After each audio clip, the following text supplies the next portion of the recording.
Michael Turner was 50 years old when his life cracked in two. The layoff came first. A short meeting. A polite smile from a manager who wouldn't meet his eyes. A printed packet of resources.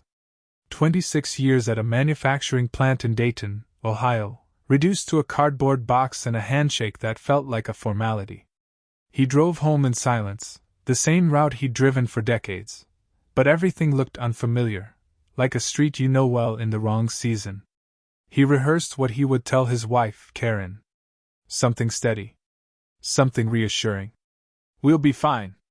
I'll find something." The front door was unlocked. Inside, the house felt too quiet. Karen was at the kitchen table, dressed as if she were going somewhere. Her phone lay face down. A suitcase stood near the hallway like it had been waiting. Michael set his box down carefully. "I got laid off," he said, trying to keep his voice level. "But it's okay. I've got savings. I'll pick up work. Anything." Karen didn't flinch. She didn't ask what happened. She didn't ask how he felt. She just said, "Michael, I can't do this anymore." He blinked. "Do what?" "This," she said, gesturing at the life around them, the mortgage, the old furniture, the calendar full of bills. The constant worry. The same town. The same promises. Michael's mouth went dry. "We've been together 23 years. And for 23 years I've waited for later," she replied. Her voice wasn't angry. That was what made it worse. It sounded decided. He sat down slowly, like his knees had forgotten how to hold him. "We can sell the car. Cut back. I'll drive delivery. I'll do night shifts. Karen, this is just a bad month." She exhaled as if she'd practiced the next part. "I'm moving in with Daniel." The name hit him like cold water. Daniel. A friend from her yoga class. A man who owned a small real estate office and liked to talk about mindset and new beginnings. Michael remembered the way Daniel smiled, like he already knew things. Michael stared at the suitcase. "You've been planning this." Karen's eyes flickered, almost guilty. "I deserve to be happy." "So do I," Michael whispered. Karen stood and picked up her keys. "I'm sorry." But it didn't sound like sorry. It sounded like permission. The door closed. The house remained. Michael sat at the table with his box of desk scraps and family photos, listening to the refrigerator hum like nothing had happened. That night he didn't sleep. He watched the ceiling until the gray light of dawn slid through the blinds. At 5:30 a.m., his body woke him out of habit. There was no factory to go to. No wife in the next room. Only the quiet. He tried to be practical. He opened his laptop and started applying. Warehouses, maintenance, security, anything with a paycheck. The responses came fast and cruel. "Overqualified. We chose another candidate. Looking for someone who fits our long-term future." Long-term future. At 50, it sounded like a door closing. By the third week, the savings were thinner. The mortgage didn't care. The electric bill didn't care. His pride didn't care either. It just sat heavy in his chest like a stone. The next few days blurred into a humiliating routine. Michael called the plant's hotline twice, hoping the layoff was a mistake. It wasn't. He drove to 2 staffing agencies and sat in plastic chairs under buzzing lights while teenagers filled out the same forms. One recruiter glanced at his age, then at her screen, then smiled too brightly. "Most of our openings are physically demanding," she said, as if 50 automatically meant fragile. He tried not to show it. He nodded. He thanked her. He walked out and sat in his truck until the shame cooled. At home, the silence kept expanding. Karen had taken more than clothes. She'd taken the small sounds that made a house feel alive: music in the kitchen, the clink of dishes, a laugh from the living room. Now there was only the tick of the wall clock and the occasional creak of the floorboards, as if the house itself were restless. One afternoon, he opened the closet and found her perfume bottle still on the top shelf. He held it like evidence and felt anger rise, hot and sudden. Then it collapsed into exhaustion. That night he made a list on a yellow notepad. 1. Find work. 2. Keep the house. 3. Don't fall apart. The list looked strong. His hands didn't. A week later he landed an interview at a warehouse on the edge of town. The supervisor was polite, almost friendly, until he asked, "How long do you see yourself staying in a role like this?" Michael knew the trap. If he said, "Forever," he sounded desperate. If he said, "Until something better," he sounded disloyal. "As long as you need me," Michael said. The supervisor nodded, then never called again. The worst moment came when he checked the bank app and saw the number drop below the line that had always felt safe. Under it, the mortgage payment date glowed like a warning light. He considered calling Karen. Not to beg, he told himself that. Just to talk. Just to understand. But then he saw her post on social media, a photo from a restaurant he'd never been able to justify spending money on. Daniel's hand was in the frame. A caption beneath it. New chapter. Michael stared at the words until they blurred. New chapter. As if the old one had been a draft she could throw away. That was the night Michael walked into the garage and stared at his tools, his camping gear, the dusty shelves. He didn't build anything. He didn't fix anything. He just stood there, feeling useless in a room full of things that once made him feel capable. He went back inside and sat at the kitchen table again. His laptop was open to another job portal. Another password. Another resume upload. Another. "We'll be in touch." He thought, for the first time, a thought that scared him. Maybe this is it. Maybe I'm done. Then his phone buzzed, Frank's name, and the thought broke apart like glass. Frank Delaney looked exactly like Michael remembered, older, thicker around the waist, but with the same calm eyes. They met at a small diner near the highway where the coffee was strong and the booths smelled faintly of bacon and vinyl. Frank didn't start with advice. He started with the truth. "I got laid off at 48, Frank said, stirring sugar into his cup. "Thought it was over. Then I did the one thing I'd been too proud to do. I asked for help." Michael stared at the steam rising from his mug. "I'm not asking you for money." Frank held up a hand. "I'm not offering pity. I'm offering a bridge. Temporary." Michael's jaw tightened. Pride again. The old reflex. Frank leaned forward. "Mike, you're not weak because life hit you twice. You're only weak if you stay on the ground." Michael didn't answer. His throat felt too tight. Frank slid a folded paper across the table. On it was a simple plan, written in Frank's blocky handwriting. Local delivery routes. Small businesses. Weekend hauls. One vehicle. "I've got a buddy selling an old cargo van," Frank said. "Not pretty. But it runs. Mostly." Michael almost laughed. "A van?" Frank nodded. "You're reliable. You show up. You do the job. People pay for that. And you don't need a corporation's permission." Michael looked at the paper. It wasn't a miracle. It was work. Hard work. The kind he understood. "How much?" Michael asked quietly. Frank's answer was the first time Michael felt air return to his lungs.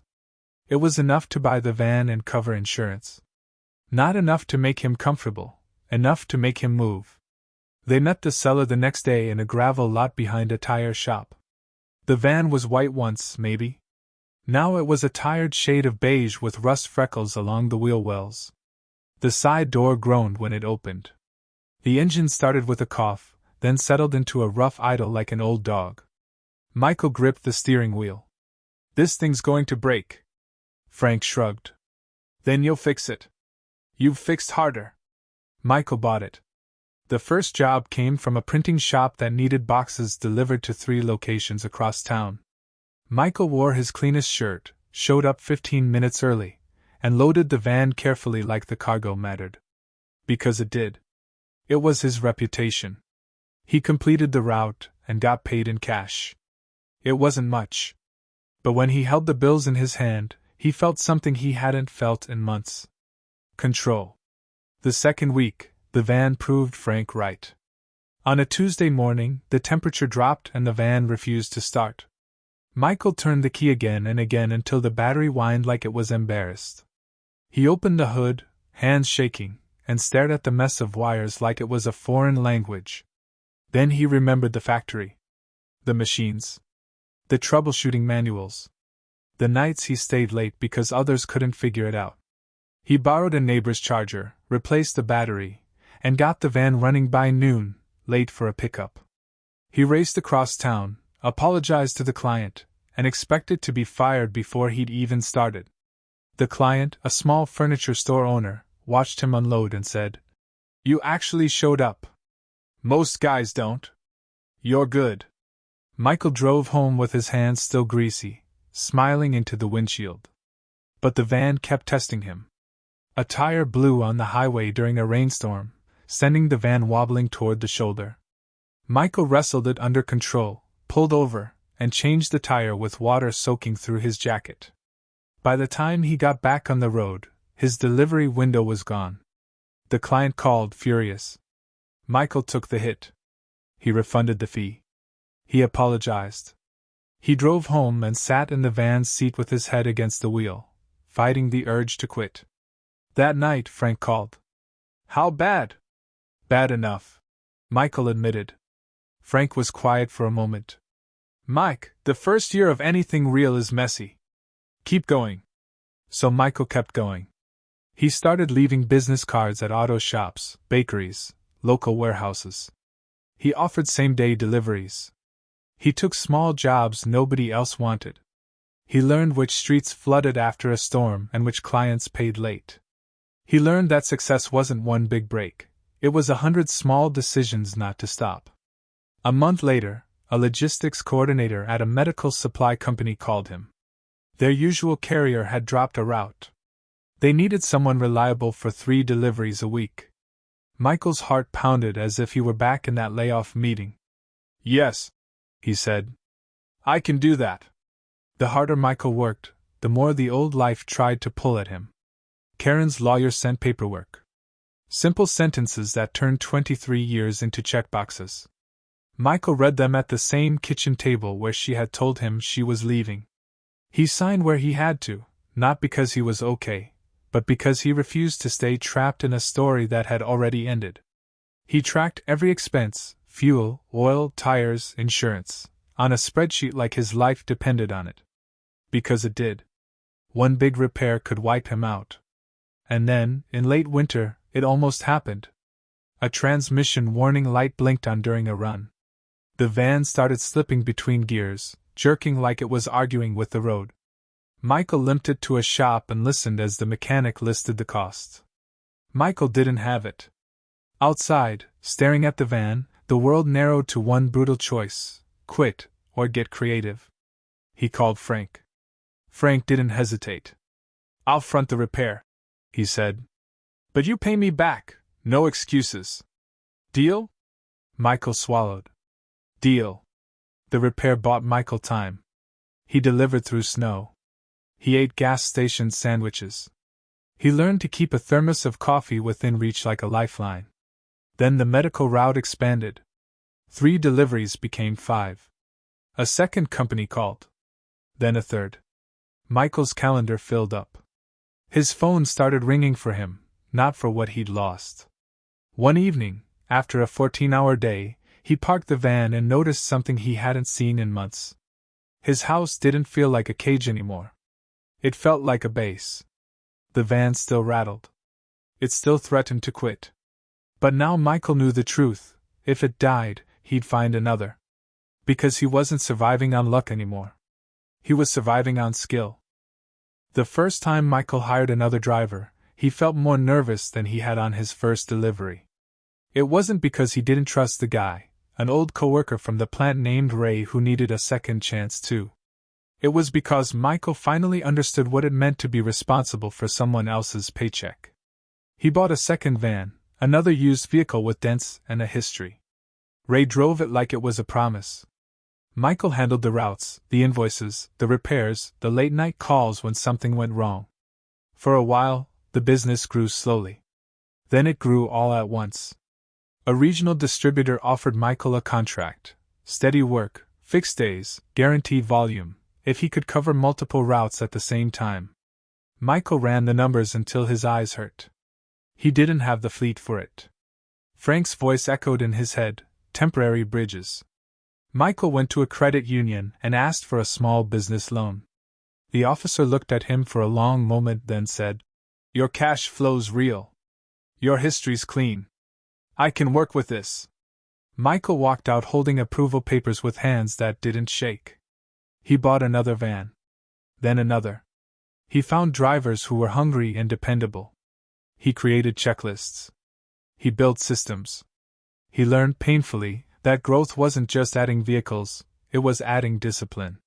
By the end of the first year, Michael had 3 vans running daily routes. By the end of the second year, he had 6. The company name on the invoices was simple: Turner Transport. The first time Michael saw it printed on a contract, he stared at it longer than necessary. Not because it was fancy, but because it was his. No corporation could delete it. No manager could restructure it out of existence. Then came the meeting that changed everything. A large office complex downtown called for bids.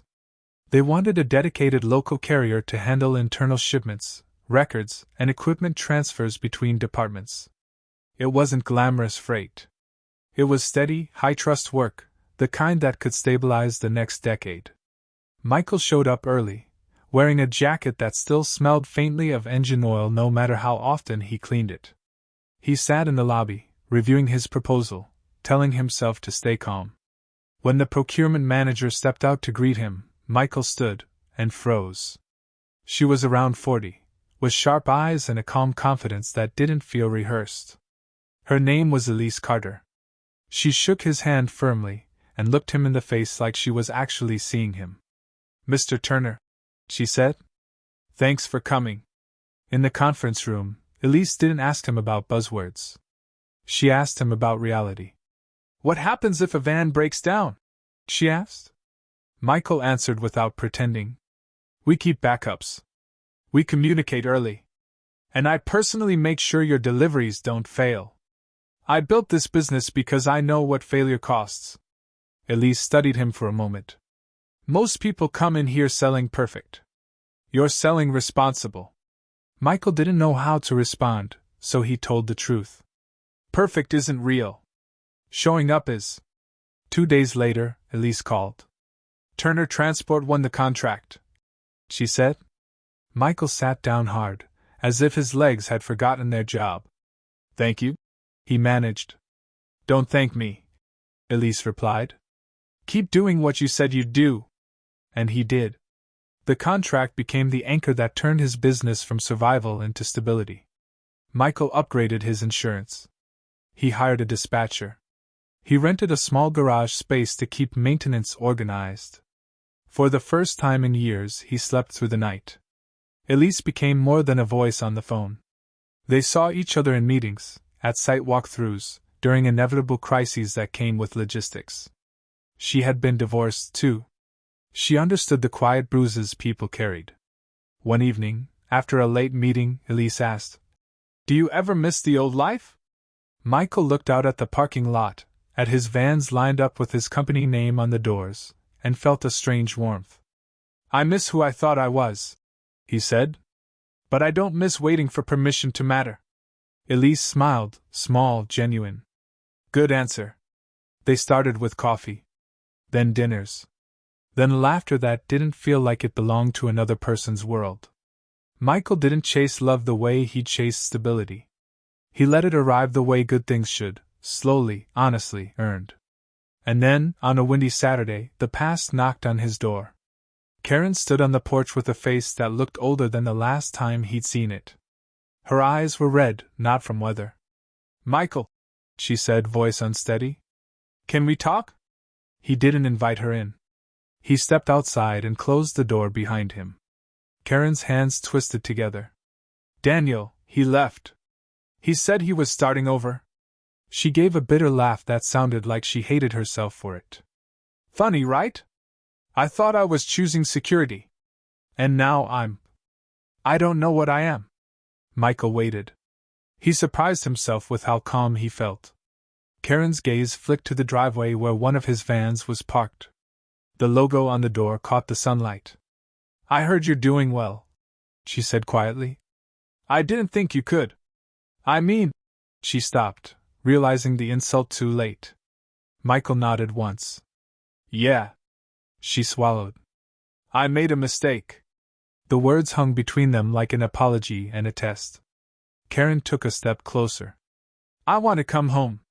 Michael looked at her for a long moment, not with anger, not with triumph, just with clarity. The man you left, he said softly, doesn't live here anymore. Karen's face crumpled.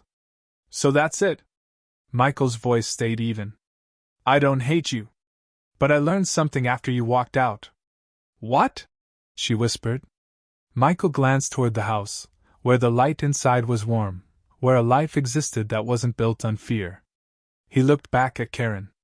When someone leaves you at your lowest, they don't get to claim you at your highest. Karen stood still, as if the sentence had taken something from her. Michael opened the door. Take care of yourself, he said. He went inside and locked it, not out of spite, but out of peace. Later that night, Elise sat with him on the couch, their hands intertwined. Michael told her everything in a few quiet sentences. Elise didn't celebrate Karen's pain. She didn't ask for details. She just said, I'm glad you didn't quit. Michael nodded, feeling the weight of the years settle into something solid. At 50, he had lost a job and a marriage and nearly lost himself. But the road had given him back what the factory never could, a future that belonged to him. And the best part was simple. He didn't need anyone who once doubted him to believe it now.